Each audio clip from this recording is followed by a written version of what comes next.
ही नहीं होता कि इसका लेटर ऑन लंबे समय में आफ्टर इफेक्ट क्या रहेगा। और ये कोई ऐसी चीज नहीं है जिसको टेलर मेड बना दिया जाए। मतलब पेरेंटिंग जो है वो कभी भी रूल बुक के साथ नहीं आती है। आपको नहीं मालूम पड़ेगा कि आप को मैं क्या कहना चाह रहा हूं। जैसे सेशन से पहले मैंने आपको एक बात बोली कि आप अपने बच्चे के तोड़ फोड़ वाले पॉइंट ऑफ व्यूज को अगर देखा जाए कि इस बच्चे ने अपनी लाइफ में इतना सामान तोड़ दिया हो तो क्या आपके लिए बहुत बुरी चीज है, या कोई क्या आप इतना अफोर्ड नहीं कर सकते। अब यहां पे एक पेरेंट मेरे से ये कह सकता है कि जी इसका मतलब तो हम बच्चे को कुछ भी ना कहें, फिर तो बिगड़ जाएगा। यहां पर एक पेरेंट ये भी कह सकता है कि इसका मतलब तो उसको आदत पड़ जाएगी चीजें तोड़ने फोड़ने की, और हम नहीं कहेंगे तो उसे समझ में कैसे आएगा। इस तरह से आपको वो सवाल जो है वो खड़े करने पड़ेंगे ताकि मैं उस बात को, उस पॉइंट को भी रेस कर सकूं और आपको उसके पॉइंट ऑफ व्यू से एक्सप्लेन कर सकूं। इसमें जो सबसे इंपॉर्टेंट बिंदु है, जैसे इसी पॉइंट को हम ले लेते हैं, सबसे पहले आपको यह देखना होता है कि मान लीजिए हमारे बच्चे से कोई गलती हो गई है। सबसे यही गलती हो गई कि उसने कोई चीज, उससे कोई चीज टूट गई है या उससे कोई चीज खराब हो गई है। सबसे पहला सवाल यह आना चाहिए आपके दिमाग में कि ये क्यों हुआ होगा, इसके पीछे का लॉजिक क्या है। ये उस बच्चे से गलती हुई है या उसने जानबूझकर किया है, ये एक सवाल है। मान लीजिए उससे गलती हुई है जिसका उसे पता भी नहीं था, उसे कोई चीज टूट गई, शीशा था, गिलास था, ऐसे हाथ से गिरा उसके और टूट गया। पानी लेके जा रहा था, फिसल के उसका पैर जो है वो कहीं इधर लग गया, या फिर उसके हाथ से टेढ़ा हो गया और गिलास भी गिर गए और ट्रे भी गिर गई। या इसी तरह से जैसे मैंने बोला कि ये जो वो था कैरम खेलते हुए जैसे ये गिर गया। यहां पे एक अवेयर पेरेंट क्या करेगा, सबसे पहले देखेगा क्या ये गलती से हुआ था। अगर ये गलती से हुआ था तो आपका अगला रिएक्शन ये होना चाहिए, कोई बात नहीं, गिर गया, कोई बात नहीं। 2 बार ये बोला, उस बच्चे को ये समझ आएगा कि कोई बात नहीं, मेरे से गलती हो गई है और मेरे पेरेंट्स ने बहुत ज्यादा एब्सर्ड सा कोई रिएक्ट नहीं किया है। उसी पल आप अपने बच्चे को बोलो एक काम करो, जाओ झाड़ू ले आओ, इसको साफ कर देते हैं। उसी से झाड़ू मंगवा दो, उसी से साफ करने के लिए कोई दूसरा बर्तन मंगवा दो, उसकी हेल्प ले लो उस चीज को ठीक करने में। जब आप उसकी हेल्प लेंगे उसे अपनी गलती का एहसास हो जाएगा, उसको अपने आप हो जाएगा। आपको जरूरत ही नहीं है कहने की, आपको यह भी कहने की जरूरत नहीं है कि बेटा ध्यान से चला करो, बेटा देख के चोट लग जाएगी, ऐसा कुछ कहने की जरूरत नहीं है। उसे सब कुछ क्लियर हो जाएगा इतनी सी बात में ही, आप अगर उसकी मदद उसको ठीक करने में ले लोगे तो। अगर उसने जानबूझकर किया है, मान लीजिए उसने जानबूझकर किया है, ये फेंक के मारा है किसी चीज को और टूट गया, अब आपको यहां पे सोचना है कि उसने फेंका क्यों है। एक चांस है कि वो उसकी पहली बार हो, कि पहली बार फेंका हो उसने, और दूसरा चांस है कि उसकी वो आदत में शामिल हो और ऐसा करने से उसकी बात मानी जाती रही हो भूतकाल में। भाई भूतकाल में उसने देखा कि ये तोड़फोड़ करता है तो उसकी माँ तोड़फोड़ से बचने के लिए, या उसके घर वाले, उसकी दादी, कोई भी मतलब तोड़फोड़ से बचने के लिए और फटाक से उसकी बात मान जाती है, तो उसने उसको आदत बना लिया। अगर पहली बार किया है तो आपको यह देखना पड़ेगा कि वो जो पहली बार किया है वो आवेश में आकर किया है या कहीं से सीख करके आया है। क्योंकि होगा क्या, बहुत बच्चे ऐसे होंगे जिनसे अपने आप हो जाएगा, मतलब उनका कोई बस सा नहीं होगा और वो आपको मालूम पड़ जाता है कि इससे हो गया। और बहुत से बच्चे ऐसे भी होंगे जो अपने किसी दोस्त के पास रेगुलरली जा रहे थे और 2-3 दिन उसके पास, उसके घर गए और 2-3 दिन के बाद जब घर पे आए तो वो भी ऐसे ही मतलब फट के बोलना, जोर से बदतमीजी करना, सामान फेंकना, वो वहां से सीख कर आया हो जब किसी दोस्त के पास गया है। क्योंकि यदि आपको कारण पता चल गया तो सलूशन टक से दूर हो जाएगा। यही है ना भाई, समस्या तभी तक है जब तक उसके कारण का नहीं पता। कारण पता चलते ही आप उस समस्या को खत्म कर सकते हो। क्यों जी? सिर्फ कारण पता चलने तक। आपको कारण पता चल गया कि इस दोस्त के पास गया था तो वहां से सीख कर आया है, तो आपको कुछ नहीं करना है, सिर्फ उस दोस्त से कनेक्शन काटना है।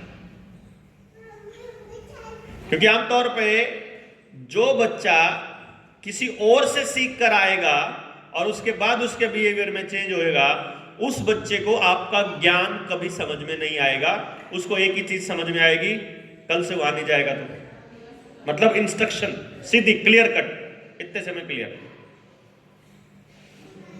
तो इस तरह से ये कुछ मैंने एक ही चीज के, जैसे मैंने आपको सेशन से पहले बताया था कि 360 डिग्री देखना है, ये 360 डिग्री देखना, ये मैं अभी आपको दे रहा हूं। क्लियर हुआ कि मेरा कहने का मतलब क्या है? जब मैं 360 डिग्री कह रहा हूं तो उसी एक ही चीज को कितने पर्सपेक्टिव से आप देख सकते हैं। इसी तरह से और चीजें हैं, जैसे आमतौर पे माँ बाप की एक समस्या रहती है पढ़ने वाले पेरेंट्स के साथ में, कि वो अपने बच्चों को, उनके साथ एक समस्या रहती है कि होमवर्क एक बहुत बड़ा प्रॉब्लम है उनके लिए। होमवर्क कि कैसे करवाया जाए, किस तरह से करवाया जाए। आपकी व्यवस्थाओं में वो कितना प्रैक्टिकल है मुझे नहीं मालूम, देखिए, क्योंकि यहां पर हम सबका लेवल अलग अलग है, हम सबकी अंडरस्टैंडिंग अलग अलग है। लेकिन आपको यह सोचना पड़ता है, जब भी आप अपने बच्चे को कोई चीज की हैबिट देने लगे तो आपको यह सोचना पड़ेगा कि आप वो उस बच्चे को कितने टाइम के लिए देना चाहते हैं। जैसे अभी अभी मैं जब यहां बैठा था तो एक पेरेंट ने अपने बच्चे को बोला कि ये डॉक्टर साहब हैं और ये तुम्हें सुई लगा देंगे। अभी अभी बोला था ये, और मैं सेशन से पहले बोल रहा था कि आपको मालूम ही नहीं चलता है कि आप क्या बोल रहे हो। अब इसके दो फैक्टर हैं। पहला फैक्टर, आपको मालूम है कि मैं सुई नहीं लगाने वाला हूं, तो आपने बोला क्यों? पहली बात तो ये। दूसरी बात, मेरे से क्यों डरा रहे हो भाई अपने बच्चे को? आपसे नहीं काबू हो रहा है तो किसी और का सहारा क्यों ले रहे हो कि तुमको बाऊ खा जाएगा, तुमको बाबा उठा के ले जाएगा, तुमको डॉक्टर सुई मार देगा, हैं? और तीसरी बात, एक चीज और समझ लीजिए, मैंने जब सेशन से पहले कहा था, बच्चा हमारी वाइब्रेशन को बहुत अच्छे से समझता है। जब आप झूठ बोल रहे होते हो ना, बच्चे को मालूम होता है आप झूठ बोल रहे हो, और जब आप लगातार झूठ बोलते हो तो आपकी बात की सच्चाई उसके दिमाग में निल हो जाती है और उसके बाद वो आपको सीरियसली लेना बंद कर देगा। कभी भी अपनी जबान से ऐसी बात मत कहिए जो which you really don't mean. सच्ची में आप अगर ऐसा नहीं चाहते हो या सच्ची में आप उस बच्चे को नहीं बताना चाह रहे तो मत कहिए। उल जलूल कुछ भी मत कहिए। बाऊ, कोको, ओलेगा, दूर। एक टाइम के लिए आपको यह लगता है कि समस्या से पीछा छूट गया, लेकिन आप नहीं समझ रहे हैं, वो सब समझ रहा है। नहीं समझ रहा है तो अभी नहीं समझ रहा है तो एक टाइम के बाद उसे रियलाइज हो जाएगा, और जिस दिन उसे रियलाइज होगा उस दिन आपकी बात की वैल्यू डाउन होती चली जाएगी। कई लोगों के सवाल होते हैं, क्या हमें बच्चे को डांटना नहीं चाहिए? क्या हमें बच्चे को मारना पीटना नहीं चाहिए? क्योंकि ऐसा लगता है कि पीटे बिना तो बच्चे को संवारा ही नहीं जा सकता, और डांटना बहुत जरूरी है, ऐसा कई माँ बाप को लगता है। इसमें एक रूल ये है पीटने से रिलेटेड और डांटने से रिलेटेड, अपने बच्चे को कभी भी गुस्से में आकर, समझिएगा गौर से, अपने बच्चे की परवरिश में गुस्से में आकर, डर कर, इरिटेट होकर या किसी स्वार्थ में अपने बच्चे को कभी मत डांटिए। मतलब आप अपने बच्चे से इरिटेट हो गए हैं, वो इतने सवाल पूछता है कि दिमाग खा लिया, वो इतना तंग करता है कि आपको लगता है कि यार इसको हर मिनट मेरी जरूरत पड़ी हुई है। मतलब आप चले नहीं इतनी देर में आवाज, मम्मी आप चले नहीं इतनी देर में, भूख लगी है, अब सुसु आई है, अब मुझे खाना खाना है, ये नहीं खाना है दूसरा खाना है, अब मुझे नहाना है, नहाने के बाद ये नहीं पहनना है, ये पहनना है, ये पहन लिया नहीं अब निकालो अब ये जो पहनना है। ऐसी पूरे चांसेस हैं। निभा सकते हैं निभा दीजिए, नहीं निभा सकते हैं तो अपने आप पहन ले, कह सकते हैं, बट इरिटेट मत होइए, गुस्से में मत आइए। पेड़ लगाना है 100 बार लगाओ, कोई फर्क नहीं पड़ता, बट उस टाइम पे आपके दिमाग में इरिटेशन और गुस्सा नहीं होना चाहिए।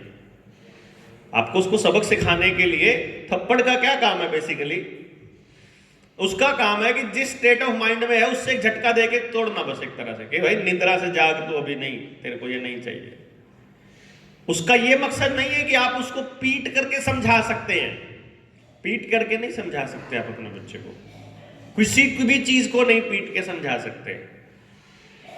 उसको समझ में अपने आप लॉजिक से आ जाएगा, समय के साथ आ जाएगा, बट फिलहाल के लिए हाँ, अगर आप उसको डांटते हुए इरिटेटेड हुए, अगर आप डांटते हुए डरे हुए हो, डरे हुए किससे कि मान लो आपके बच्चे का होमवर्क पूरा नहीं है और आप डरे हुए हो कि कल को इसके स्कूल की टीचर इसकी कॉपी में लिख देगी कि होमवर्क नॉट डन और मेरी बेइज्जती होगी, उस डर से मत अपने बच्चे का काम करवाइए।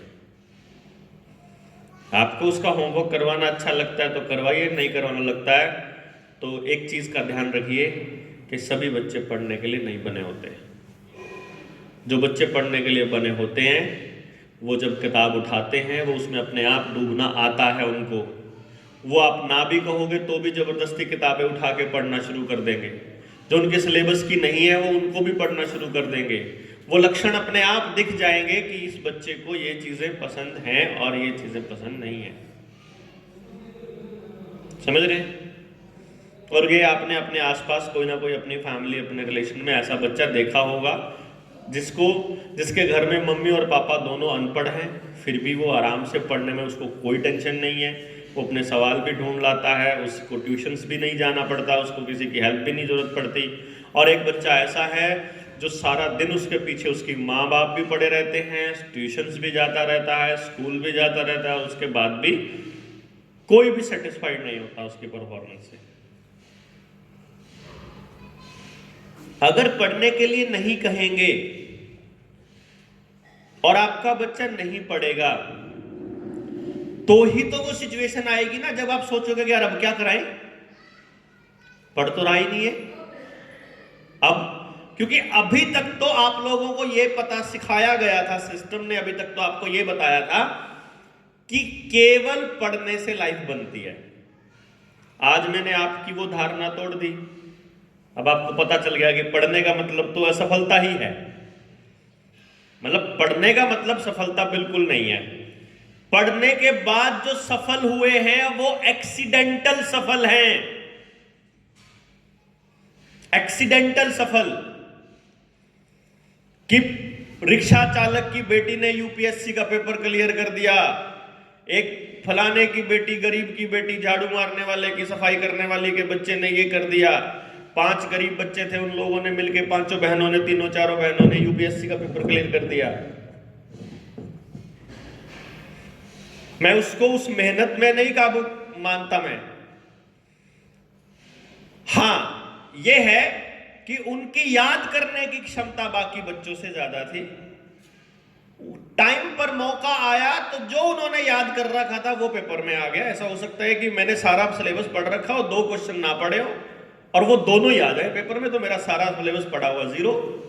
ऐसा हो सकता है कि मैंने उनसे ज्यादा मेहनत कर रखी हो, उनसे ज्यादा नॉलेज हो और पेपर वाले दिन मुझे बुखार हो जाए, मैं पेपर ही ना दे पाऊं।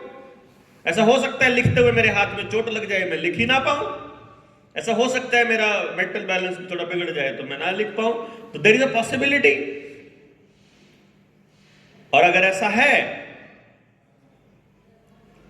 कि उतनी मेहनत से हुआ तो उससे ज्यादा पढ़ने वाले रह जाते हैं, उससे ज्यादा पैसे वाला रह जाता है, उससे ज्यादा कॉन्टिन्यूसली करने वाला रह जाता है, उसी टीचर के पास पढ़ने वाले भी रह जाते हैं, उसी माँ बाप की दूसरी औलाद भी रह जाती है। अब Sachin Tendulkar was an accidental player, I would say accidental player था। वो पैदाइशी स्पोर्ट्स पर्सन था, उसको माहौल मिल गया, उसके बाप ने उसे स्पोर्ट्स पर्सन बनाने की कोई ट्राई नहीं करी थी। उसका भाई जाता था मंजरेकर सर के पास खेलने के लिए, वो तो ऐਵੇਂ ही जाता था पीछे पीछे उसके भाई के साथ स्कूटर पे बैठ के। तो जा रहा था छोटा भाई, प्लेयर बनने चला था बड़ा और बन गया छोटा। उसी मंजरेकर सर से दोबारा कोई सचिन नहीं पैदा हुआ, आज तक कोई बना नहीं। अगर कोच इतना बढ़िया होता तो फिर वो कई सारे सचिन पैदा कर सकता था, पर उससे दोबारा एक भी नहीं हुआ। सचिन के पास सब कुछ है, सारी दुनिया की दौलत और सारी दुनिया के कोच और सारा क्रिकेट का माहौल, वो अपने बेटे को नहीं बना सका अपने जैसा। लगा लो जोर जितना मर्जी।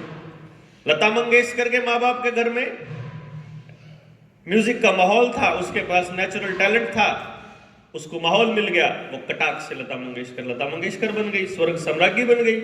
वो अपनी औलाद को तो नहीं बना पाई, उसके पास तो सब कुछ था म्यूजिक के क्षेत्र में।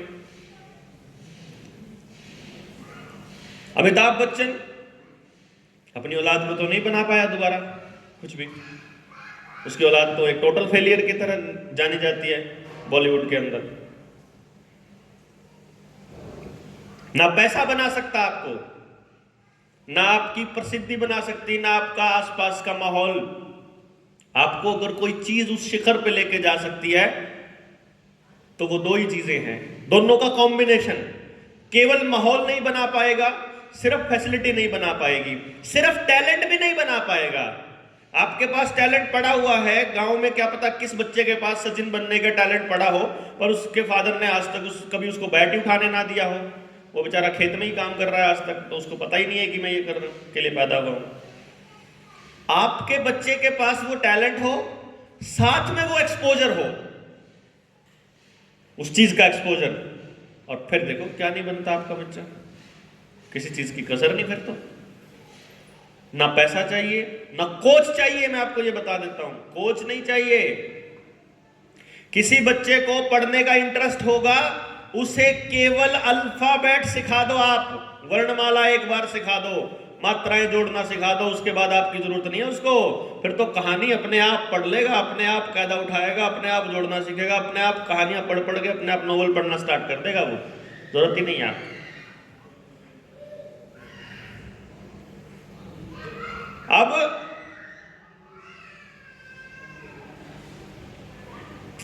उस बच्चे के पास में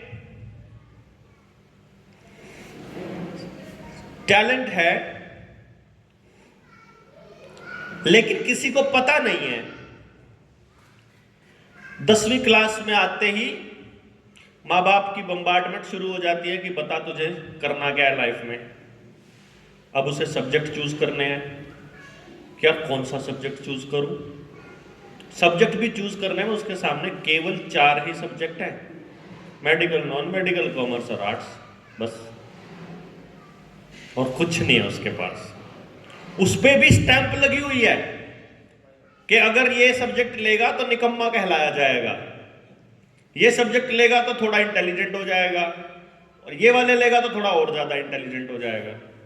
वहां भी स्टैंप लगी है। कई बार बच्चा बेचारा इस चक्कर में ले लेता है कि कहीं मेरे ऊपर निकम्मे का स्टैंप ना लगे किसी सब्जेक्ट को। कई बार बच्चा इसलिए लेता है कि मुझसे मेहनत नहीं होती है, मैं तो इतनी मेहनत कर पाऊंगा, क्योंकि उसमें सबने डराया होता है इसमें तो बहुत मेहनत करनी पड़ती है, इसमें तो बहुत पढ़ना पड़ता है, इसमें तो बहुत लिखना पड़ता है, बहुत कंपटीशन है, तो उसको नहीं लेता है। फिर एक पॉसिबिलिटी ये भी होती है कि वो इसलिए चूज कर लेता है क्योंकि उसकी क्लास के उसके क्लासमेट्स ने वही चूज किया होता है, क्योंकि वो जहां जा रहा है, तू जहां लेगा मैं तो वही ले लूंगा। हमारी उम्र के बहुत से लोगों ने अपनी नौकरियां भी छोड़ी इस चक्कर में कि तेरा सिलेक्शन नहीं हुआ, मेरा हो गया था, चल तेरा नहीं हुआ था, अपन भी नहीं जाते भाई, दोस्त का नहीं हुआ था, दोस्त इस कॉलेज में जा रहा था तो चल अपन भी यहीं चलेंगे, देखी जाएगी, जो सब्जेक्ट वो लो रहा है दोस्त के साथ ही लेंगे। ये ऐसे होता है सेलेक्ट करना, चूज करना, कि एक मिठाई की दुकान में ले जाकर के बच्चे को खड़ा कर दिया और उससे पूछा कि बेटा तुझे जो मिठाई पसंद है खा ले। अब एक रास्ता तो यह है कि उस बच्चे को एक मिठाई दी जाए, वो उसको खाए, उसको गंदी लगी तो रिजेक्ट कर दे, अच्छी लगी तो नोट कर ले, स्केल में 1 से 5 या 1 से 10 में कितने नंबर इस मिठाई को मिलेगी। फिर दूसरी मिठाई खाई जाए, अगले दिन सेम डे खाएगा तो मिक्स हो जाएगा उसका स्वाद, या स्वाद खत्म होने के बाद उसको दूसरी मिठाई दी जाए, और जितनी दुकान में मिठाइयां लगी है उसमें से फिर जो टॉप की मिठाइयां फिर छांटे कि मुझे कौन सी बढ़िया लगी थी, तभी तो बता पाएगा ना मुझे टॉप मिठाई कौन सी है, सबसे ज्यादा पसंद होने वाली मिठाई। या तो फिर वो करना पड़ेगा ना कि जो सब खाते हैं, काजू कतली, रसगुल्ला, स्पंज रसगुल्ला, गुलाब जामुन, बर्फी, बस ये 5, 4, 10, 20 नाम है, उनमें से कोई एक चीज जो दिमाग में आगे चलिए ले लेता हूं। यही सब्जेक्ट सिलेक्शन में होता है, यही करियर सिलेक्शन में होता है हमारे यहाँ। होना क्या चाहिए? होना चाहिए कि आपके बच्चे के पास जो भी टैलेंट है उसका पता अगर आपके बच्चे के टीचर को स्कूल में एंट्री के टाइम ही पता चल जाए। स्कूल में बच्चा गया, टीचर मिला, टीचर के पास ये स्किल है कि वो उस बच्चे की एक्टिविटी को देख के या कोई और प्रोसेस का इस्तेमाल करके पता लगा ले कि इस बच्चे के पास ये टैलेंट्स हैं, पहले से ही पता है टीचर को। उस बच्चे को कुछ भी ना कहा जाए कि तुझे क्या करना है लाइफ में, उसको ना कुछ बताया जाए, माँ बाप को बता दिया जाए कि तुम्हारे बच्चे के पास ये स्किल है, इसकी ये आदतें होंगी, ये चीजें पसंद होंगी, ये चीजें नापसंद होंगी, अगर ये इस तरह की हरकत करता है तो उसका ये मतलब है, और इस तरह की हरकत करता है तो उसका ये मतलब, सारी चीजें बता दी जाए। और बताने के बाद ये बता दिया जाए कि ये 4 टैलेंट्स हैं इस बच्चे के पास, इन टैलेंट से मिलकर के इसको ये काम कर सकता है, लेकिन हमने डिसाइड नहीं करना है कि उसको क्या करना है। हमें क्या करना है? हमें उस बच्चे की केवल उस स्किल को डेवलप करना है। जैसे मैं एग्जांपल के तौर पे आपको बताता हूं, मेरी सारी की सारी बॉडी, जितने अंग हैं, मुझे कोई काम करने के लिए पर्टिकुलर स्पेसिफिक इंटेलिजेंस की जरूरत है। कोई भी काम करना है, मान लो मैं अभी आपसे बात कर रहा हूं, आप में से एक व्यक्ति को छोड़ के, 2 व्यक्तियों को छोड़ के मैं आपको जानता नहीं हूं, किसी को भी, मेरे लिए सारे नए हैं आप। सुबह से लेके अब तक मैंने ऐसा बिल्कुल बिहेव नहीं किया कि आप मेरे लिए नए हैं, ऐसा तो नहीं किया। सुबह से लेके मैं अब तक आपसे बात कर रहा हूं, मैं अपनी बात बताने में कामयाब भी हो रहा हूं, आपसे कनेक्ट भी हो रहा हूं। मेरे को ये सब करने के लिए 3 टैलेंट्स की जरूरत है। पहली, कि मेरे को अपने ऊपर भरोसा होना चाहिए कि मैं डिलीवर कर दूंगा, ये एक स्किल है। दूसरा, मुझे नए लोगों से मिलने में रुचि होनी चाहिए, मेरे को मजा आना चाहिए नए लोगों के बीच जाकर के। और तीसरा, मेरी भाषा की शक्ति इतनी होनी चाहिए, मेरी लैंग्वेज की स्किल ये होनी चाहिए कि मैं जो बताना चाह रहा हूं वही बता पाऊं, जितनी स्पीड से बताना चाह रहा हूं उतनी स्पीड से बताऊं, जितना जोर से बोलना पड़े, जहां कम बोलना पड़े, वो सब मेरे अंदर वो स्पीच के फॉर्म में और भाषा की फॉर्म में हो, ताकि मैं अपनी डिलीवरी उस तरीके से कर पाऊं। हमारे साथ में एक साथी कर्नाटका से बैठे हुए हैं, मैंने उनसे पूछा मैं ज्यादा स्पीड से तो नहीं बोल रहा? बोला नहीं, समझ में आ रहा है सब कुछ।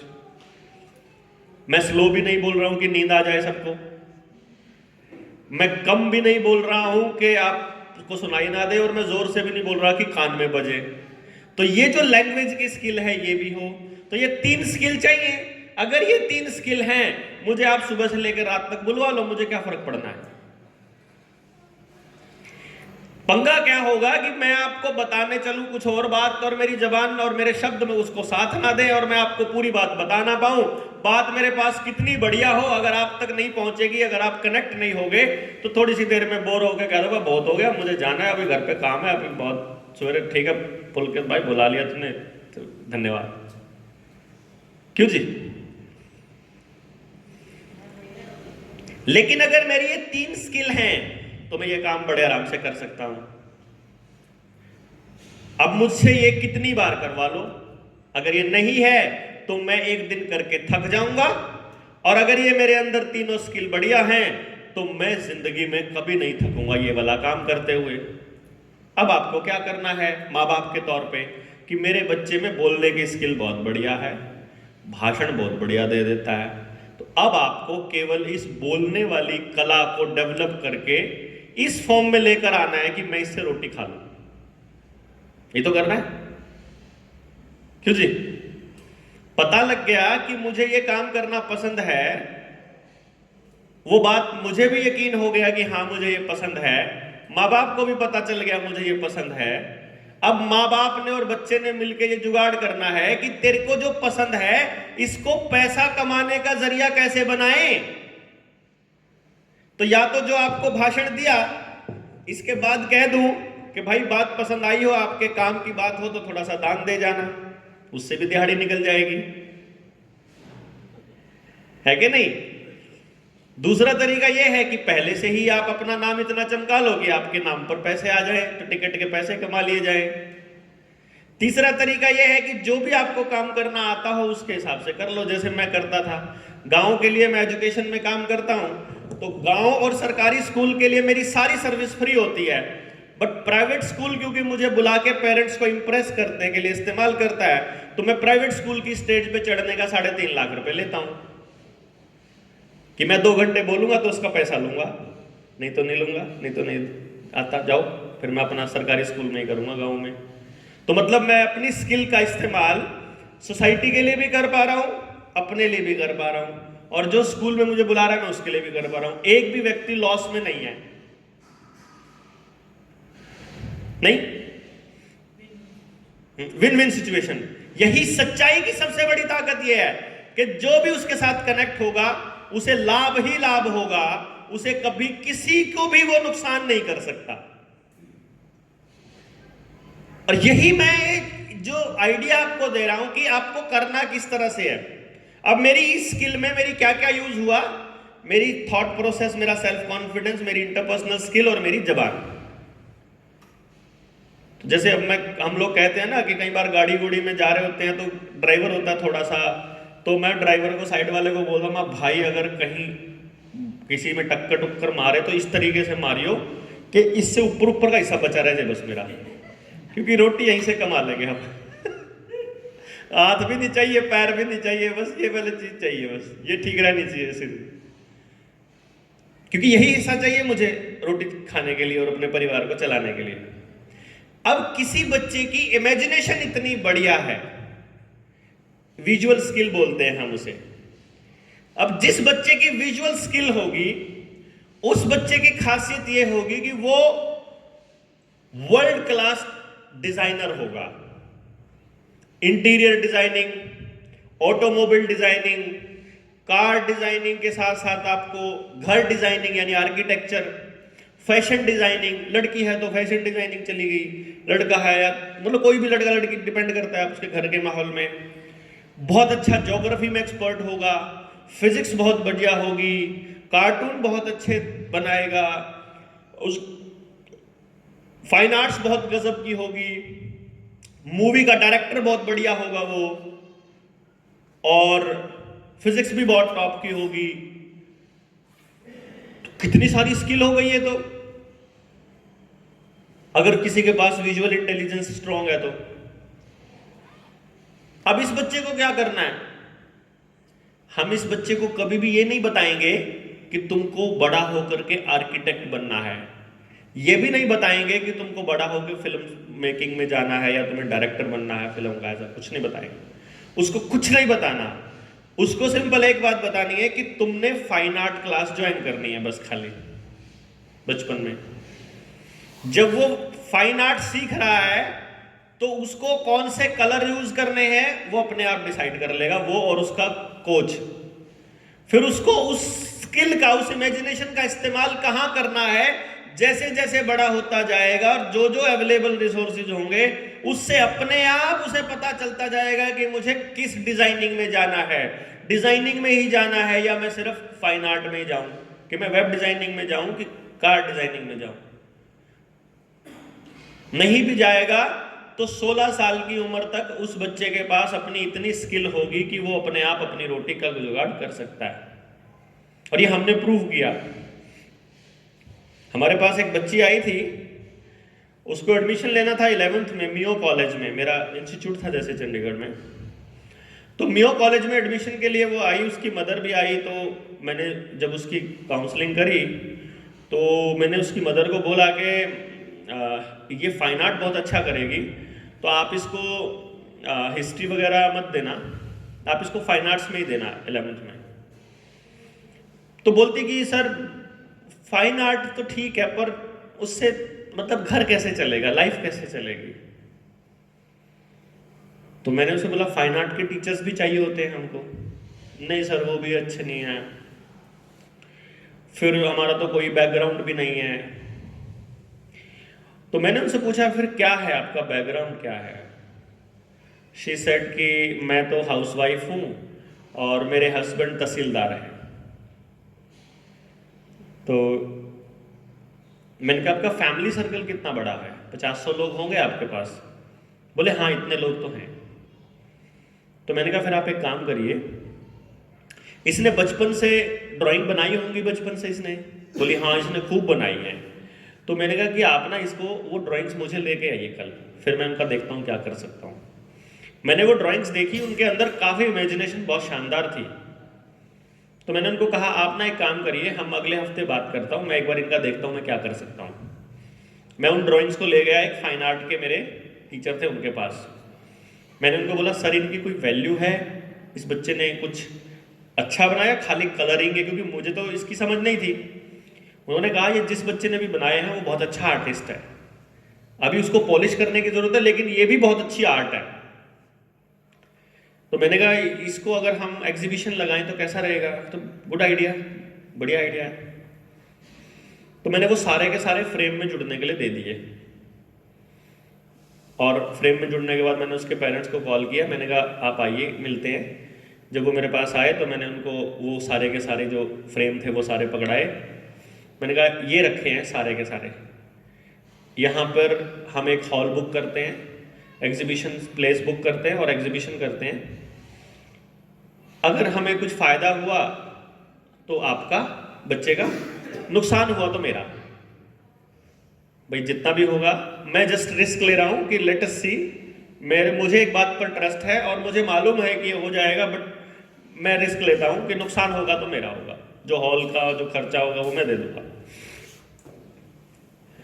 हमने कुछ ड्राइंग्स थी जो ऑक्शन पे रख दी कि इनको आप बिडिंग से ले हुए, कि अगर आप खरीदना चाहते हो तो बता दीजिए कितने पैसे दोगे।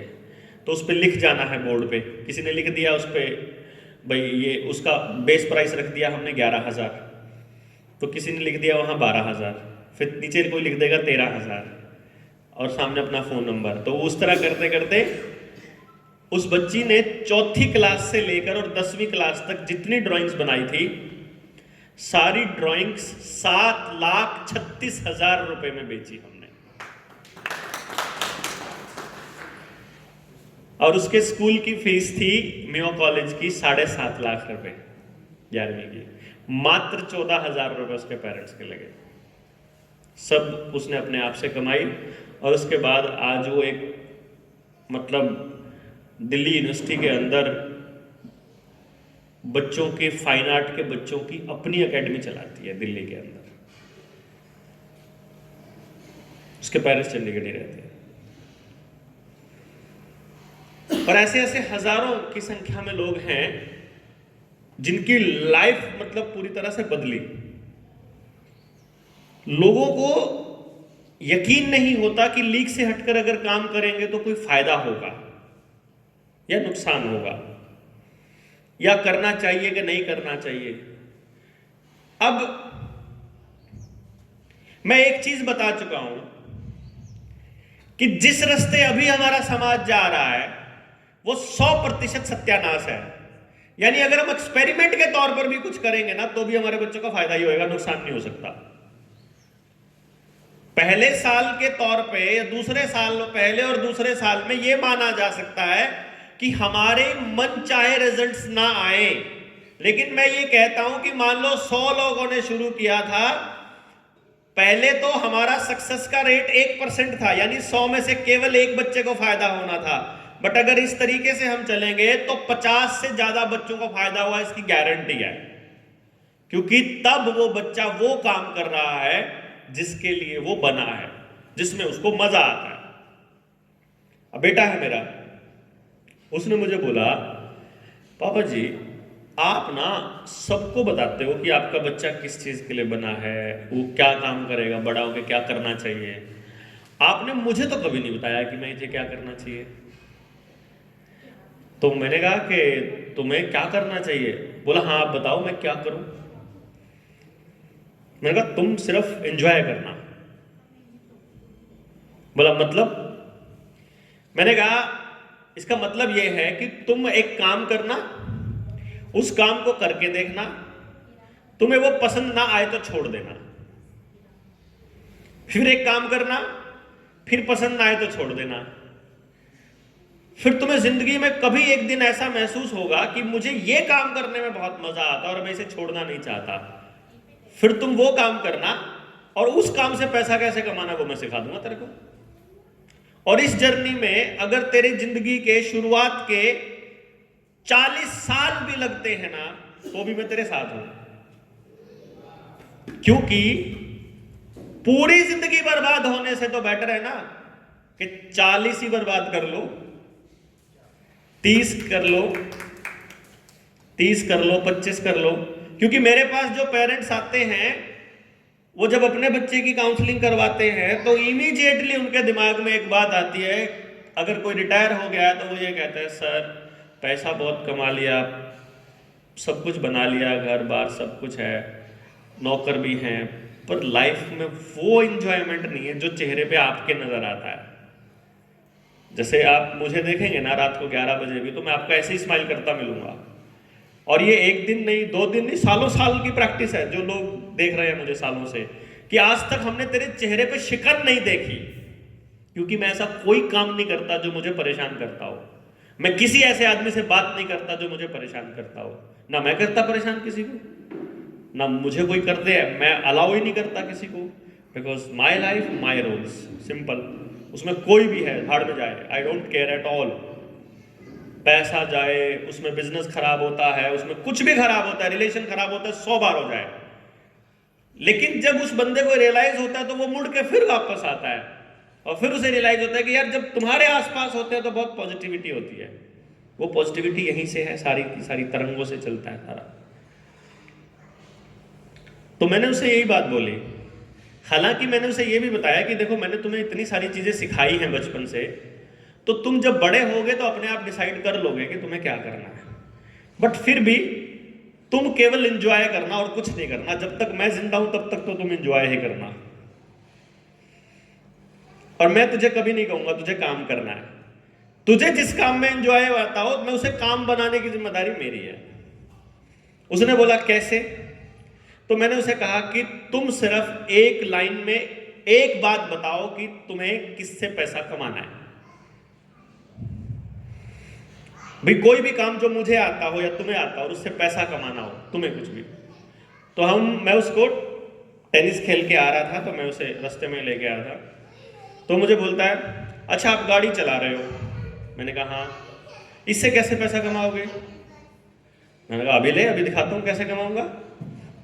मैंने घर फोन किया, उसकी मदर को मैंने बोला कि आज हम शाम को आएंगे। बोलती कहाँ जा रहे हो? मैं कहा अभी कहीं की काम जा रहे हैं। अरे जा भी रहे? मैं कहा आने के बाद बताएंगे। कह के फोन काट दिया हमने। हम चंडीगढ़ से सीधा रास्ता हमने दिल्ली की तरफ मोड़ दी गाड़ी, और चंडीगढ़ से बाहर निकलते ही जहां दिल्ली की सवारियां खड़ी होती है, हमने लगा दी आवाज, आ जाओ भाई दिल्ली दिल्ली दिल्ली दिल्ली दिल्ली। शीशा खोला, एक बंदा बोला कितने पैसे? मैंने कहा 800 रुपए। दिल्ली का किराया 500 रुपए था, 800 में गाड़ी मिल रही है उनको, लग्जरी गाड़ी, तो बैठ गए फटाक से। 3 सवारियां बैठ गई, हम दोनों आगे बैठे थे, 3 पीछे खाली थी, 3 बैठ गई।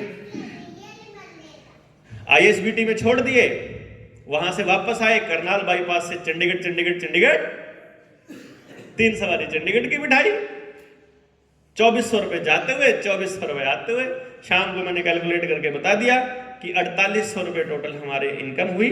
उसमें से टायर इतने रुपए के घिसे, प्रति किलोमीटर इतने पैसे का खर्चा, इंजन की घिसाई इतनी हुई जो सर्विस पे लगनी है, तुम्हारे इस चीज के इतने लगे, ये पूरे दिन का इतने रुपए माइनस करके ये हमारी सेविंग है आज की। तुम्हें अगर इससे डबल कमाना है 2 राउंड मार दो, तुम्हें ट्रिपल कमाना है 3 राउंड मार दो, बात खत्म। ये तो एक ही राउंड है, लंबा टूर खींच दोगे लंबी कमा लोगे। ये तो मैंने जैसा बस किराया लिया था, अगर तुम बुक करके जाओगे तो और कमा लोगे। तुम्हें ड्राइविंग में मजा आता है, तुम करते रहो ड्राइव, क्या दिक्कत है? हाँ समझ आ गया। फिर मैं कैसे कमाऊंगा? अब वो 8वीं क्लास में था, उसका नहीं दिमाग काम कर रहा है इतना, 7वीं में था वो, तो 7th में सॉरी। देन ही सेड कि मैं कैसे कमाऊंगा? मैं कहा तुम बताओ तुम्हें क्या करना आता है? अच्छा मुझे चाय बनानी आती है, तो मैं इससे कैसे कमाऊंगा? मैं कहा चल चलता हूँ। मैं उसे बस स्टैंड के पास एक चाय वाला बैठा था, हम पहुंच गए वहां पे, एक चाय बनाना, 2 चाय बनाओ। उसने चाय बनाई, उसने 10 रुपए का कप दिया। मैंने उसको कैलकुलेट करके बता दिया कि 10 रुपए में से 1 रुपए की चीनी लगी होगी, 1 रुपए का पत्ती लगा होगा, 3 रुपए का दूध लगा होगा। कैलकुलेट करके बताया कि 1 कप में इतने ग्राम आता है, इतने का पैकेट आता है। कैलकुलेशन करके बताया कि टोटल मुश्किल से 4 रुपए का खर्चा हुआ, 6 रुपए बच गए इसको। अच्छा तो दिन में 100 कप चाय बेच 600 रुपए के लिए, सिर्फ चाय में। तुझे और भी बहुत सारी चीजें आती है बना के बेचना है तो। अच्छा फिर तो ठीक है, आइडिया तो ठीक है। ये मैंने उसको दिमाग में एक बीज बोया कि जस्ट आपको कोई काम करना है, उससे आपको पैसा कैसे कमाना है। मैं क्या करता होता हूं हमेशा, पहले मैं बच्चे को समझाता हूं। जैसे इतना सा बच्चा है छोटा सा, जैसे ही बोलने लग जाता है, जवाब देने लग जाता है, तो मैंने उसको सिखाया कि मान लो तुम किसी दिन गुम हो जाओ तो क्या करोगे? तो बोलता है पता नहीं, पता नहीं। तो मैंने कहा मैं तुम्हें बताता हूं, अगर तुम कभी गुम हो जाओ तो ये STD PCO, उस टाइम STD PCO होते थे, मतलब अभी आजकल तो कहीं नजर नहीं आते, कि STD PCO नजर आए तो यहां जाकर के कॉल कर सकते हो, बोल सकते हो कि मेरे पापा आएंगे तो मैं नंबर दे दूंगा। ऐसे किसी को कॉल करके बोल सकते हो। और मैं उसको गुम होने के सारे एस्पेक्ट बता देता, शहर से बाहर हो, शहर के अंदर हो तो कैसे। और 3-3.5 साल की उम्र में, 3.5 साल की उम्र में मैं उसे पार्क में जानबूझ के छोड़ गया। मैं चुप गया कि मैं देखता हूँ प्रैक्टिकली ये क्या करता है। तो वो किसी अंकल को पकड़ के बोलता है, अंकल मेरे पापा गुम हो गए हैं, फ़ोन नंबर देना, मैं मिला लूँ फ़ोन उनको। वो ये नहीं कहता मैं गुम हो गया, मेरे पापा गुम हो गए, और वो मुझे कॉल करके बुला रहता है। मतलब मैं उसका प्रैक्टिकल इंप्लीकेशन में साथ के साथ करके देखता होता था उसके साथ। तो ये वाली बात मुझे याद थी। मैंने उसे एक दिन हाइपोथेटिकल क्वेश्चन दिया कि मान लो विनी, मैं और तुम्हारी मम्मा हम दोनों मर जाते हैं तो तुम क्या करोगे? ये मैंने 8वीं क्लास में उसको बोला। उसने मुझसे पूछा मतलब? मैंने कहा मतलब ये है कि हम दोनों नहीं हैं, मेरे पास एक्चुअली, मैं आपको सच्चाई बताता हूँ, मैंने जब ये विद्या बनाई थी तो मैंने अपने आप से और परमात्मा से एक कसम खाई थी कि मैं इस विद्या से कभी भी अपने लिए लग्जरी नहीं खरीदूंगा। तो मैंने 8 साल से अपना बैंक अकाउंट ऑपरेट नहीं किया है। मेरे पास कोई बैंक अकाउंट नहीं है, कोई सेविंग नहीं है, मेरा घर किराए पे है और मेरे घर में टीवी भी नहीं है, कुछ भी नहीं है मतलब मेरे पास। जबकि मेरी एक अपॉइंटमेंट की फीस 1.5 लाख रुपया है। मैं केवल उतना पैसा कमाता हूं जितना मुझे ज़रूरत होती है, नॉट मुझे दिखाने के लिए नहीं होता। मेरे घर में डाइनिंग टेबल भी नहीं है, मेरे घर में मतलब सोफ़ा सेट भी नहीं है कि मैं दिखाने की मैंने कोई चीज़ आइटम मेरे घर में नहीं है, सिर्फ यूज़ होने की। बेटा मेरा लॉन टेनिस खेलता है, लॉन टेनिस का वो नेशनल चैंपियन है, अभी वो ITF इंटरनेशनल खेल रहा है। तो इसलिए मैं अपने लिए कुछ नहीं कमाता। तो सेविंग्स मैंने उसको बोला हुआ है कि मैं तुझे ज़िंदगी में कभी भी सेविंग नहीं दूंगा, पैसे जोड़कर नहीं दूंगा, खर्च करवा सकता है जितना मर्जी। अब मैं उसे बोलता हूं कि अब मैं मान लो हम दोनों नहीं रहते हैं तो तुम क्या करोगे।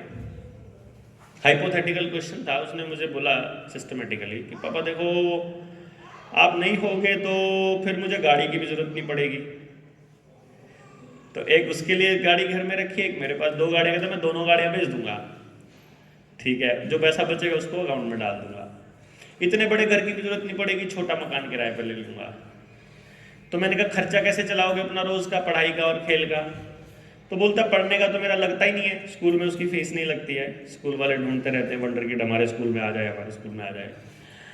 और खेलने का मैं कोच साहब को बोल दूंगा कि कोच साहब अब मेरे मम्मी पापा नहीं बचे तो आप मुझे अभी तो खेलने दो, मैं दूसरे बच्चों को कोचिंग दे दिया करूंगा और जब मैं पैसे कमाने लगूंगा तो आपकी फीस दे दूंगा। रूटीन का खर्चा कैसे चलाएगा, तो वो स्टोरी बताता है कि देखो मेरे को ना ऑमलेट आता है बनाना, पुलाव आता है, मेरे को चाय आती है, कॉफ़ी आती है, लेमनेड आता है, कैलकुलेट करके बता रहा है मुझे वो। इतने सारा स्टॉल में रोज़ शाम को 3 घंटे पार्क में लगा लिया करूँगा और जूस बेच के और ये करके और रोज़ का खर्चा मैं अपना चला लगूंगा। तो मैं कहा अब तू मेरी तरफ से पास है, चल छुट्टी, अब अपनी टेंशन खत्म।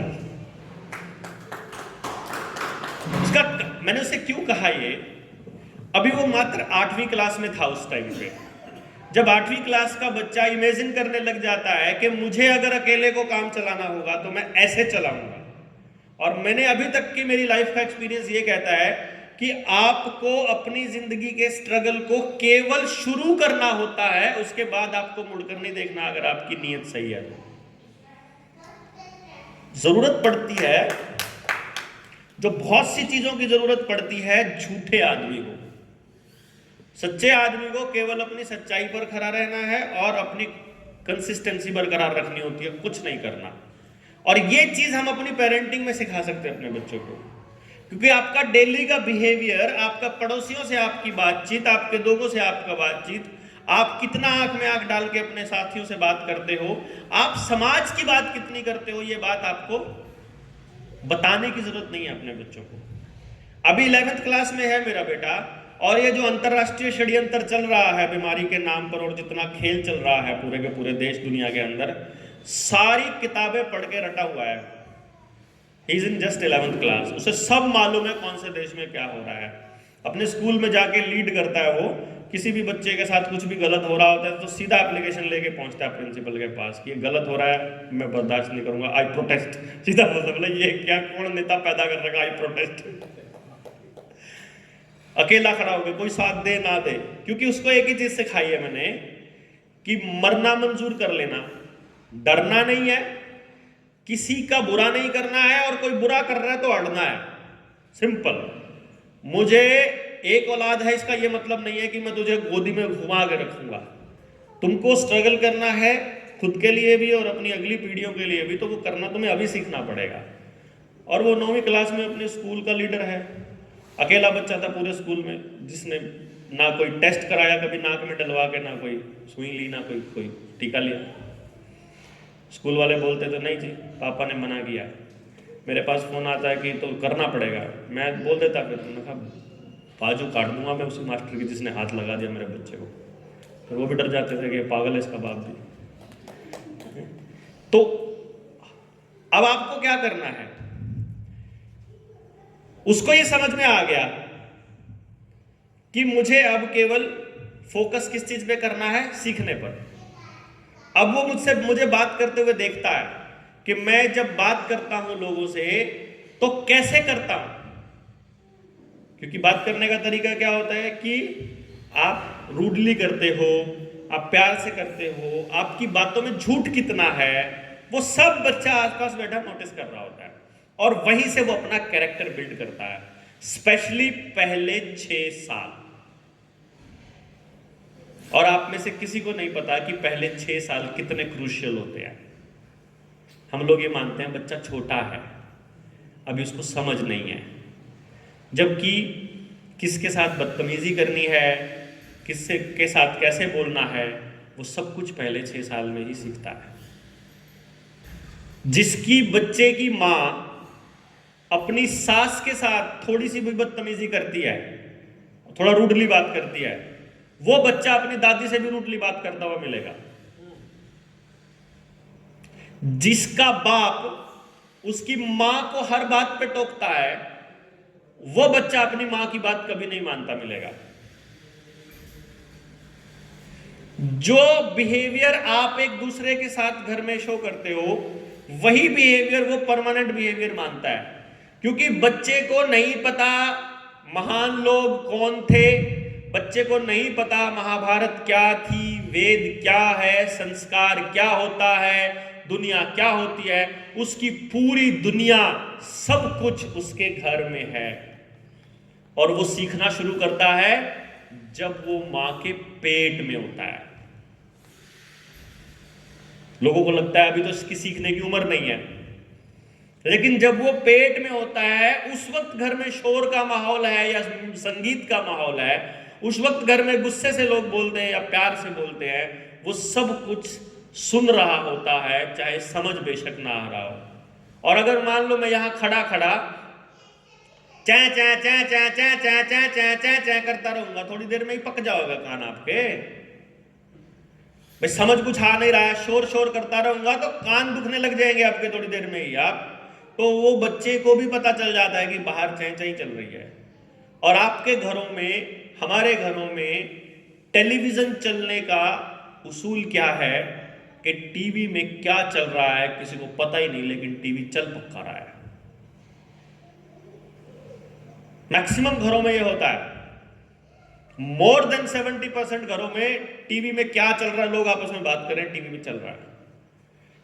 देखने का तरीका क्या है कि रिमोट हाथ में है, एक चैनल पे नहीं कुछ आ रहा है, दूसरा दूसरे पे नहीं, तीसरा तीसरे पे नहीं, चौथा चौथे पे नहीं, पांचवा छठा, बदलते रहेंगे, लेकिन आपका फेवरेट कुछ नहीं है, आपने देखना कुछ नहीं है, लेकिन टीवी पक्का चल रहा है। कुछ भी देखने के लिए नहीं देख रहे। मूवी भी आपकी एक्सीडेंटल आ रही है, सीरियल्स भी एक्सीडेंटल आ रहे हैं, खबरें भी एक्सीडेंटल आ रही हैं। नथिंग इज देयर जो आपको देखना हो, जो आपके लिए हो, जो आपने डिजाइन किया हो कि मुझे ये देखना है। तो बच्चा भी देख रहा है कि मेरे माँ बाप कितना समय किस चीज पर लगा रहे हैं और मुझे इस पर कितना समय लगाना है।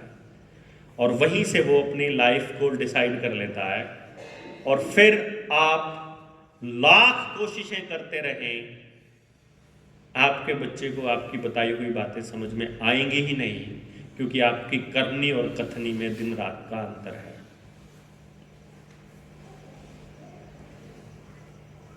अब मान लीजिए एक सवाल आता है माँ बाप का, बहुत से लोगों का,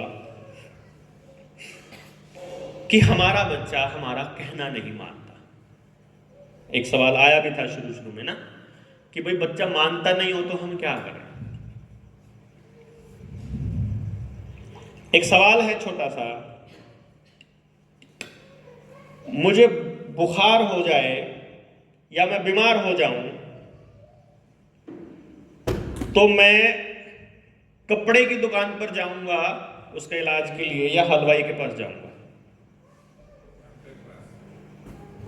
किसके पास? डॉक्टर के पास। क्यों? तो हलवाई में क्या दिक्कत है? क्यों नहीं है हलवाई के पास इलाज? क्या पता हो उसके पास हो, उसके पास मिठाई है। तो जब आपको शादी के लिए मिठाइयाँ लेनी हो तो सामान क्या क्या मंगाना है, या फिर कुछ बनवाना हो, सब्जियां वगैरह और कुछ सामान खाने का मंगाना है, तो खाने की लिस्ट बनवा ले, कपड़े वाले के पास जाते हैं कि डॉक्टर के पास जाते हैं? वो हलवाई के पास जाना पड़ेगा।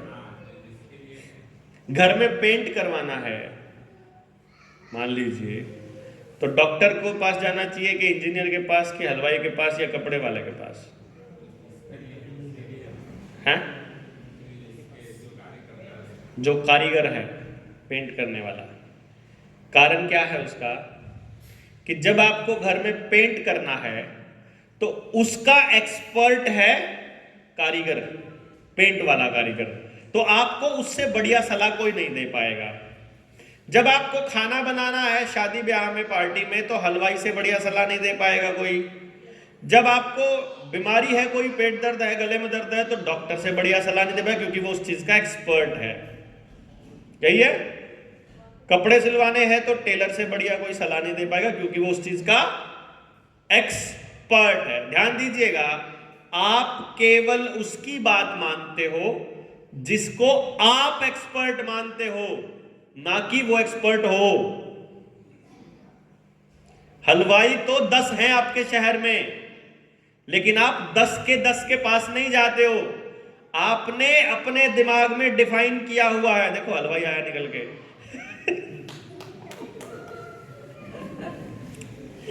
हलवाई तो 10 हैं, लेकिन आप उसके पास जाते हो जिसको आपने एक्सपर्ट मान लिया, और फिर आप उसकी सारी बात मानते हो। अगर 2 बार उसने आपको ठग लिया, या आपसे गलत चार्ज ले लिया, आपसे गलत सामान मंगवा के गलत कुछ कर दिया, तो तीसरी बार उसका यकीन नहीं करोगे आप। ऐसे ही होता है।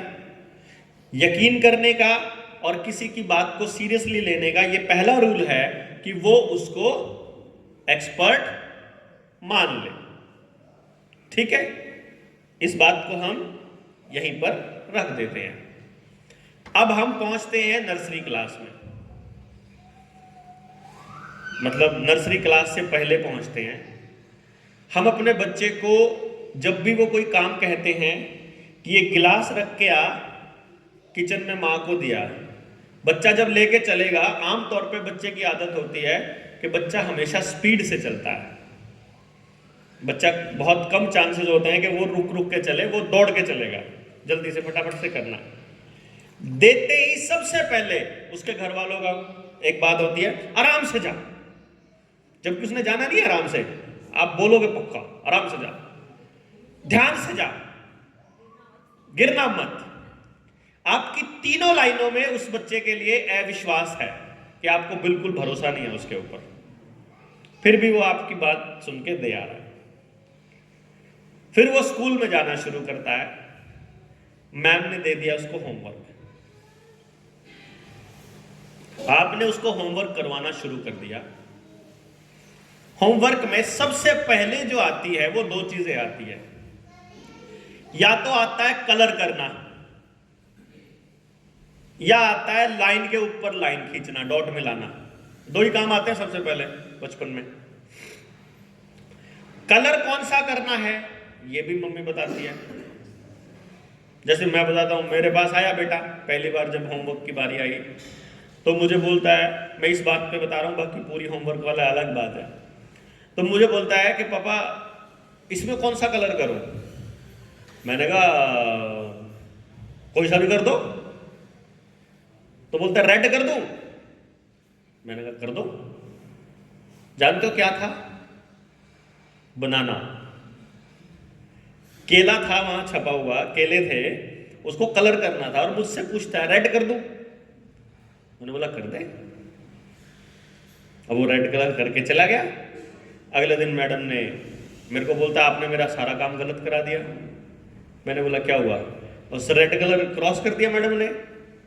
तो मैंने कहा मैडम ने रेड कलर के बनाना देखे ही नहीं होंगे। तो बोलता मैंने भी नहीं देखे थे।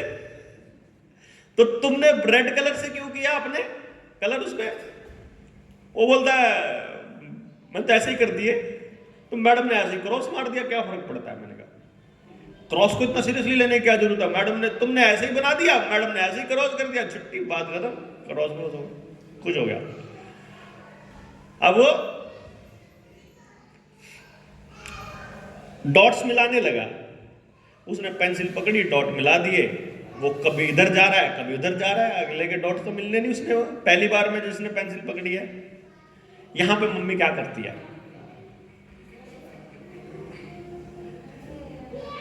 क्या करेगी मम्मी?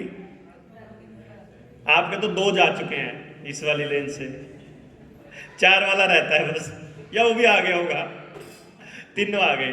तो आपने तीनों के केस में क्या किया होगा? हाथ पकड़ के किया, और समझाने की कोशिश भी नहीं करी। मानता नहीं, फिर गलत हो जाता उससे।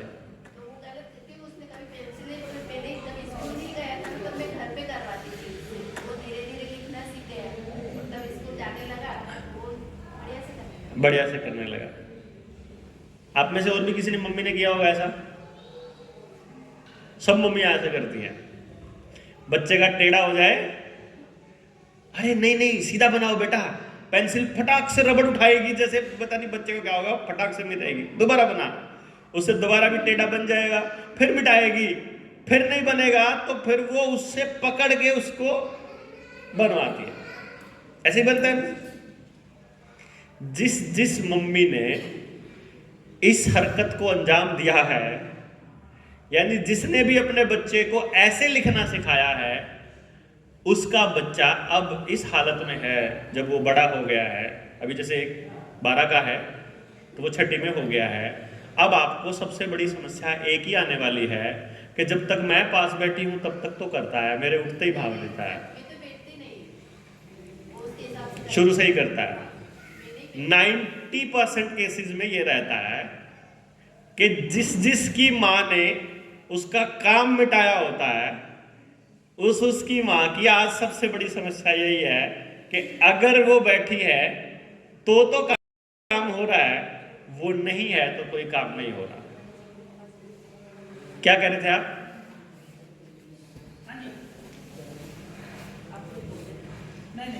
हाँ, है किसी के साथ ये दिक्कत है?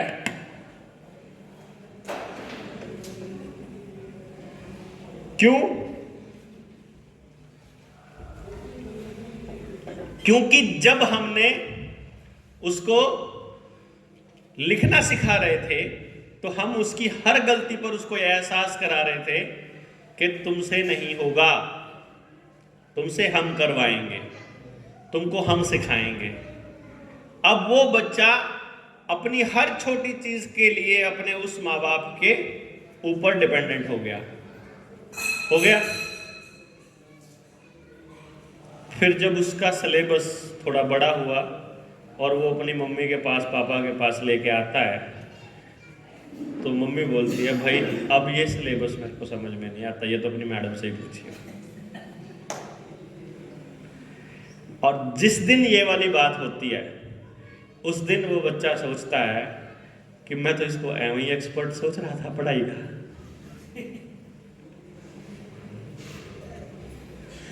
समझे? क्योंकि बच्चा आपको तभी तक मानेगा जब तक आप उस फील्ड के एक्सपर्ट उसको लगते हैं। जैसे ही उसको लगेगा कि you are not an expert, वो आपकी बात मानना उसी दिन, स्पेशली उस फील्ड में। तो जो माँ बाप की बात ना मानने वाली कहानी है वो यहां से आती है कि अब वो आपको एक्सपर्ट मानना बंद कर चुका है कि आप हो नहीं उस फील्ड के। आपने खुद ही कहा है कि मुझे ये नहीं आता है। जिसने भी ये कहा है उस फील्ड में, मतलब जिस भी फील्ड में उसने बोला, अब वो या तो खुद करेगा या किसी की हेल्प लेगा, बट वो आपको फॉलो नहीं करेगा उस फील्ड में। स्पेशली भाई मैं तो कम से कम उसी को फॉलो करूंगा ना जो मुझे लगता हो कि एक्सपर्ट है।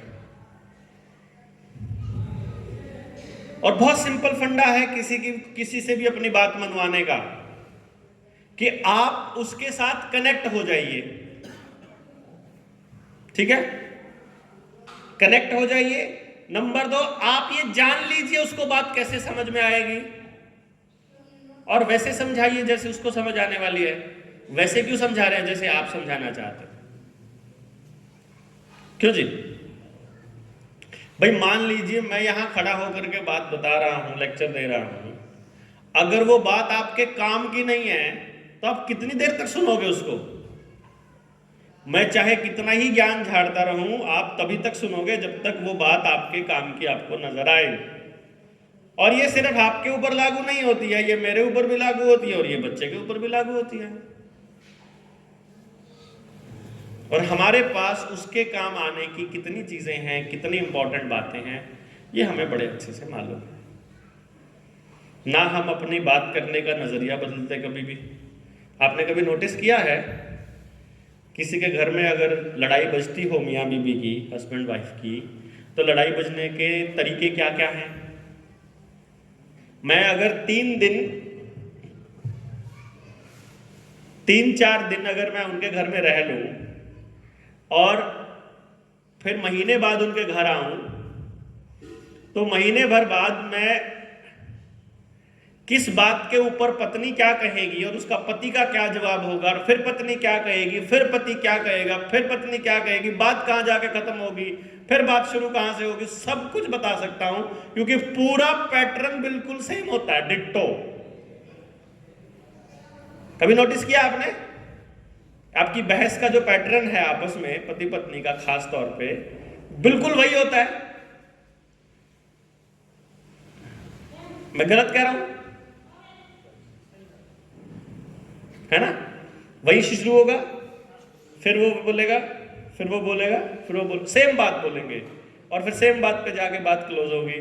फिर सेम बीच में गैप आएगा बातचीत का, 2 घंटे का, 10 घंटे का। सबको पता है कि इतने देर नहीं बात करनी है। उसके बाद चालू होगी तो सेम टाइप से चालू होगी, वही चालू करेगा जिसने पिछली बार चालू की थी बात।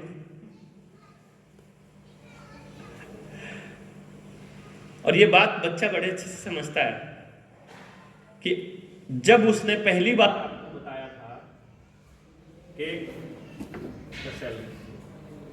जब उसने पहली बार आपको बताया कि मैं स्कूल में ये करके आया हूं, वो करके आया हूं, नहीं ये तो ठीक है, उसका तो नहीं डालना। अच्छा,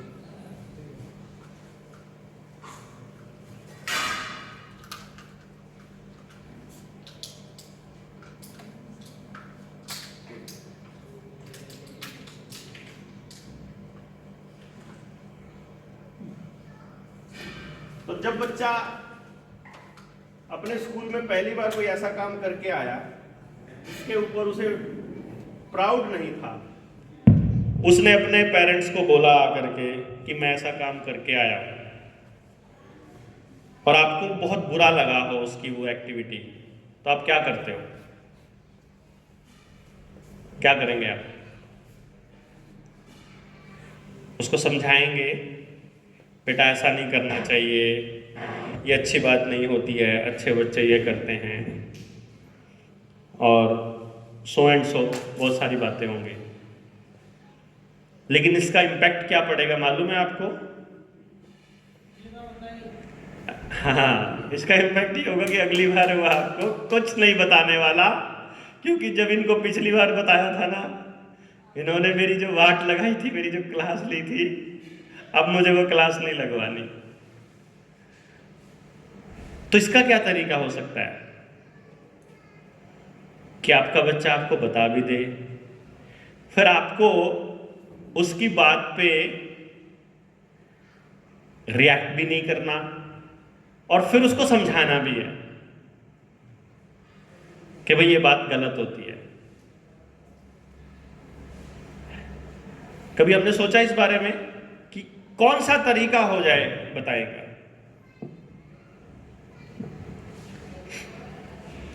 एक चीज आपने कभी गौर करी होगी, आपके जितने नजदीकी रिश्ता होगा उतनी ही बात कम समझ में आएगी अपने रिश्तेदार को। मतलब जैसे पति अपनी पत्नी को नहीं समझा पाएगा, पत्नी पति को नहीं समझा पाएगी, भाई बहन को नहीं समझा पाएगा, माँ बाप बच्चे को नहीं समझा पाएंगे, और बच्चा माँ बाप को नहीं समझा पाएगा। जितना ये क्लोज रिलेशनशिप होगा उतने कम चांस है बात के समझने के। तो उसको समझाने का एक बहुत आसान सा तरीका है कि जब अपने बच्चे को किसी बात के लिए समझाना हो तो आपको अपने पुरखों का रास्ता अपनाना चाहिए। पुरखों का रास्ता क्या था कि वो आपस में बात करते थे जब बच्चा पास में बैठा हो। नहीं समझे? मान लीजिए मुझे कोई बात बतानी है किसी बच्चे, अपने बच्चे को, कि ये काम गलत है, चोरी करना गलत है, तो उसका आसान सी बात होती है कि उसी टॉपिक पर अपने किसी रिश्तेदार से फोन पे बात करनी शुरू कर दीजिए और अपने रिश्तेदार को बोलिए जो बोलना चाहते हो, अपने बच्चे की बजाय। क्योंकि जब बच्चा वहां सब कुछ सुन रहा है तो वो अंडरस्टूड है कि उसके दिमाग में जा रही है बात। पीछे जो गलती हो गई, अगली बार करने से पहले वो सोचेगा। और अगर आपने उसको उसकी गलती पर टोका नहीं है उससे पहले, तो अगली बार बता भी देगा कि ये वाला कांड तो मैं कर भी आया। और पापा ने अगर मम्मी ने बोल दिया कि अच्छा कर आया, चल कोई बात नहीं, इतना सा कर दो बस, मतलब उसके बताने के बाद पहली बार आपका जवाब एक आ जाए, चल कोई बात नहीं। उसके बाद 2 दिन बाद समझा लो, मम्मी पापा को समझा ले उस एंगल से, पापा मम्मी को समझा ले उस एंगल से, या आपस में 2 जने समझा लो, उसको मत समझाओ। क्योंकि ये बात आपको समझ में आनी चाहिए कि जब आप किसी भी इंसान को समझाने की कोशिश करते हो तो डायरेक्टली या इनडायरेक्टली आप ये साबित करने की कोशिश करते हो कि मुझे ज्यादा पता है और तुझे कुछ नहीं पता। और जब आप ऐसा मैसेज जाता है तो सामने वाला सुनना बंद कर देता है। जब आप कोई काम करते हो ना, अब मम्मी किचन में क्या काम कर रही है, अगर पापा आके समझाने लग जाए कि ऐसे किया कर, तू इसको बेलन को ऐसे मत पकड़ा कर, थोड़ा सा ऐसे पकड़ा कर, ये गैस ऐसे मत जलाया कर, ऐसे जलाया कर, तो थोड़ी देर में ही मम्मी बोलती आप बाहर जाओ, मैं अपने आप कर लूंगा। नहीं, फालतू ज्ञान छाड़ने की जरूरत नहीं है। क्योंकि वहां मैसेज इनडायरेक्टली आ जाता है कि तेरे को कुछ नहीं पता, और उसको लगता है कि ये मेरी ना बेइज्जती कर रहा है, इसको मेरे को नीचा दिखाने का शौक है। छोटे बच्चे को भी मैसेज यही जा रहा होता है। असल में हम उसे समझाने चलते हैं, वो उसका मतलब कुछ और ले लेता है, और जब उसका मतलब कुछ और ले लेता है तो फिर उसका रिएक्शन कुछ और होता है। हम जो मैसेज देना चाह रहे थे वो मैसेज जाता ही नहीं, मैसेज नहीं जाएगा तो उसका रिएक्शन कुछ नहीं, उसका इंपैक्ट कुछ नहीं, उसका रिजल्ट कुछ नहीं। जबकि हमारा मकसद तो क्या है कि रिजल्ट मिलना चाहिए ना हमको, तो क्यों जी? रिजल्ट मिलना मोस्ट इंपॉर्टेंट है। अब हम 3-4 पॉइंट्स पे यहां अग्री करते हैं कि जो हमारे परवरिश का तरीका है सिस्टम में, समाज में, उसमें भी थोड़ी बहुत कमी है। जो टीचिंग का तरीका है, जो टीचिंग का है, जो एजुकेशन का है, उसमें भी बहुत सारी कमियां हैं। जो जिंदगी में अपना करियर चूज करने को लेकर के इश्यूज हैं, उसमें बहुत सारी कमियां हैं। समाज में मिल करके काम करने का और बच्चों को तैयार करने का जो तरीका है, उसका तो कोई बात ही नहीं होती है। तो इसका मतलब यह हुआ कि यदि हम मिल करके 4 चीजों पे काम कर लें, समाज मिलकर के तय करे कि मेरे बच्चे को क्या करना है, मैं तय नहीं करूंगा कि मेरे बच्चे को क्या करना है, समाज तय करेगा। मतलब मुझे छोड़ के बाकी सब, और इनके बच्चे के लिए क्या करना है, इनको छोड़ के बाकी सब। क्योंकि यदि मैं अपने बच्चे के करियर को लेकर के इन पर भरोसा नहीं कर सकता तो फिर ये क्यों करेंगे मेरे ऊपर। और इस पूरी प्रोसेस में हम सबको समझना पड़ेगा कि सही क्या है और गलत क्या है। क्यों जी? सही और गलत यही तो है ना। और सही और गलत की बड़ी सीधी सी डेफिनेशन मुझे तो समझ में आती है, वो यही है कि जिसमें सबका लाभ है वो सही है, और जिसमें कुछ का लाभ है वो गलत है। और सबके लाभ का एक ही तरीका है कि नियम बने समाज के द्वारा, समाज के लिए अगली पीढ़ी को तैयार करते हुए, और उन नियमों को कठोरता से पालन किया जाए।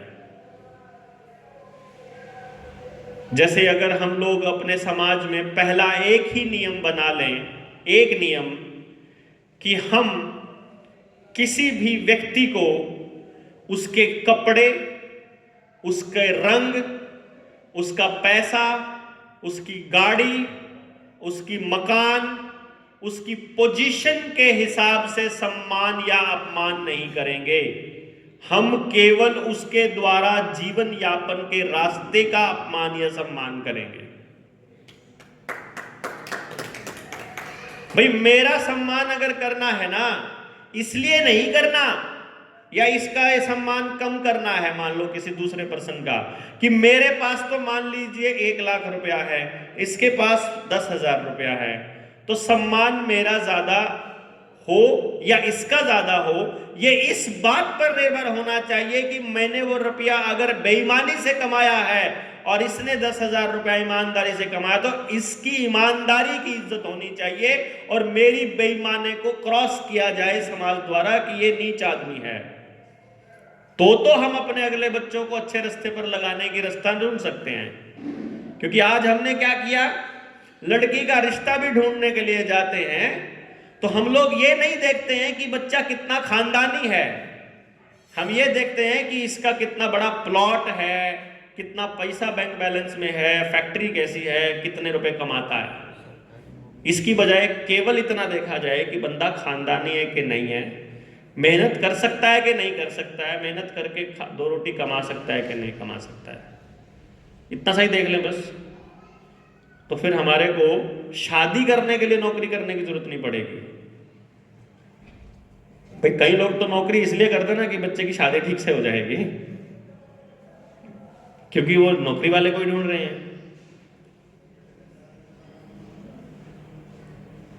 और ये मेरे लाइफ टाइम तक मैंने देखा है।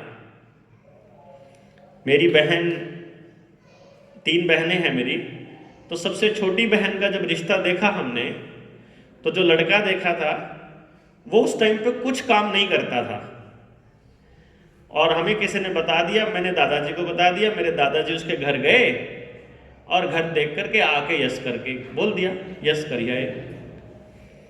तो मैं रोज शाम को दादा के पैर दबाया करता था। पैर दबाते दबाते मैंने पूछा, दादा एक बात पूछूं? बोले हाँ। मैं कहा आपने ये मनोज वाला रिश्ता जो करा है ये क्या सोच के करा है? बोले क्यों, कोई दिक्कत है? मैंने कहा नहीं, मुझे तो नहीं पता दिक्कत है कि नहीं, लेकिन ये जो मेरी मतलब ये मम्मी और हैं, चाची हैं, ये ऐसे बात कर रही थी कि इसका, मेरी सिस्टर का नाम भी पूनम है, कि पूनम का तो जो है ना ऐसा कर दिया कि भाई उसका तो हस्बैंड जो है वो जॉब भी नहीं करता, बाकी दोनों के हस्बैंड जो है बड़े वाले के वो नौकरी लगे सरकारी। तो मैंने उनसे पूछा कि आपने ऐसा क्यों किया?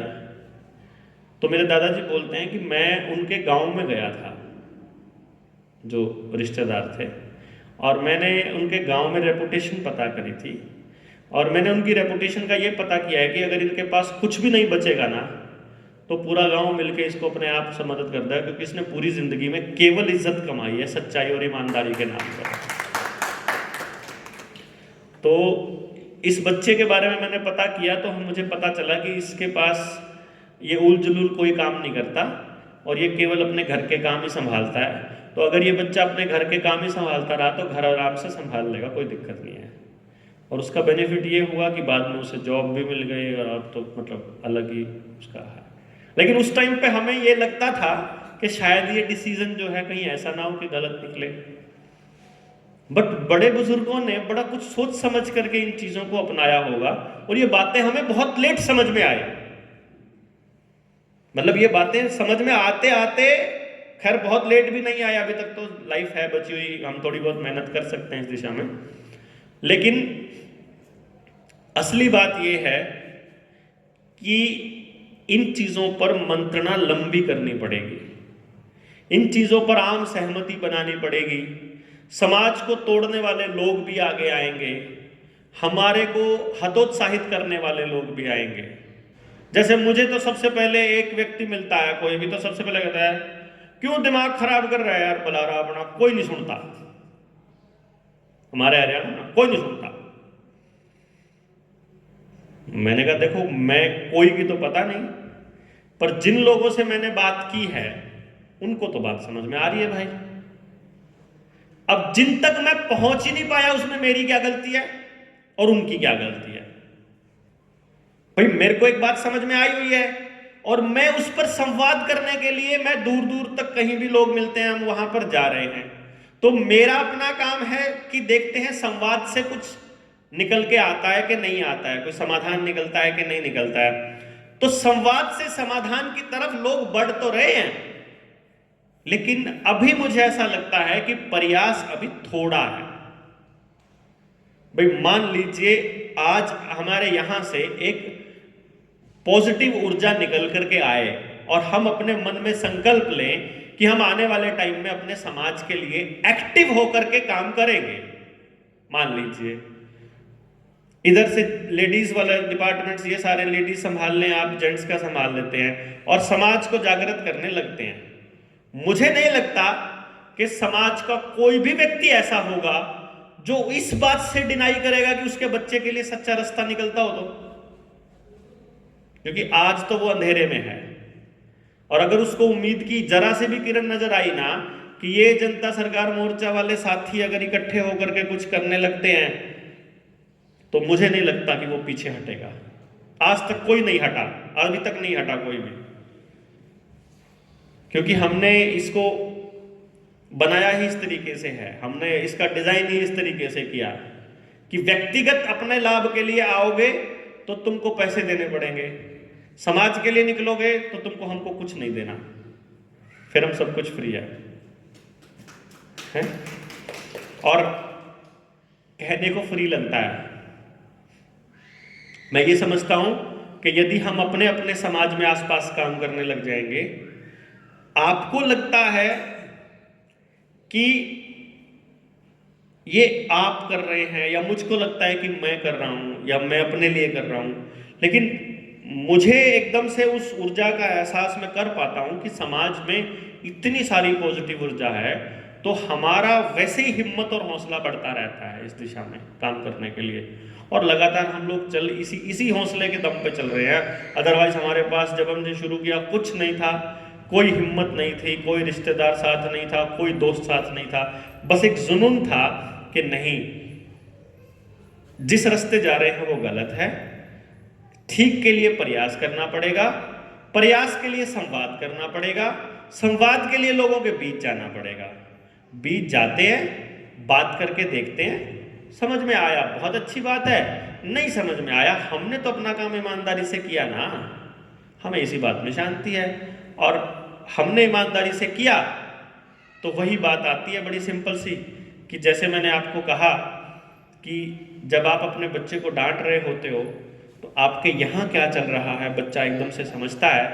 तो जब मैं यहाँ खड़ा होकर के आपके बीच बोल रहा हूँ ना, तो मेरे यहाँ क्या चल रहा है ये आपके अपने आप पहुँच जाता है, आपको मालूम पड़ जाता है। कोई भी सामने वाले आदमी को आप ज़्यादा दिनों तक बेवकूफ़ नहीं बना सकते। मैं भी मंचों पे खड़ा होकर के लंबे समय तक नहीं ढिंडोरे पीट सकता अगर मैं झूठ के दम पर चल रहा हूँ, क्योंकि एक दिन तो कोई ना कोई तो आएगा ना निकल के कि ये आदमी ऐसा है, इसने तो ये तो ऐसी बातें करता है और ये तो असल में तो ऐसा है, कि बातें तो बड़ी बड़ी करता है लेकिन असल में ये तो नीचा आदमी है। कोई बोल देगा ना कोई ना कोई तो हम इसमें 2 पॉइंट्स पे काम करना शुरू करते हैं जहां तक मैं समझता हूं।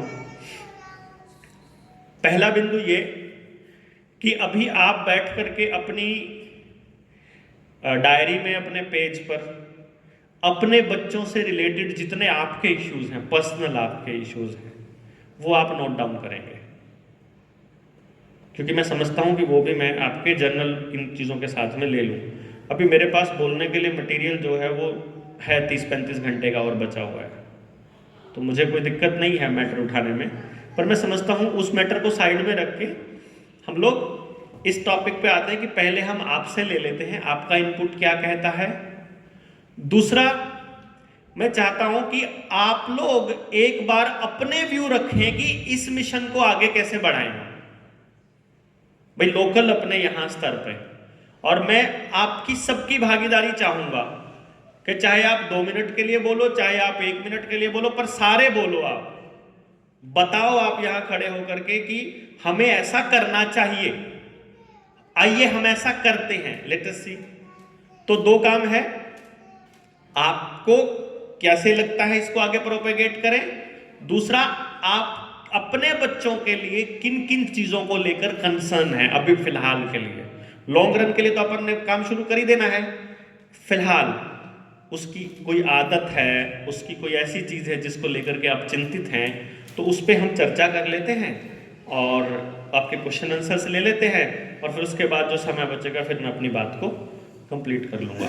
तो अभी के लिए मैं अपनी टॉक को यहीं पे आराम दे रहा हूँ और फिर हम इसको कंटिन्यू करते हैं इस ब्रेक के बाद।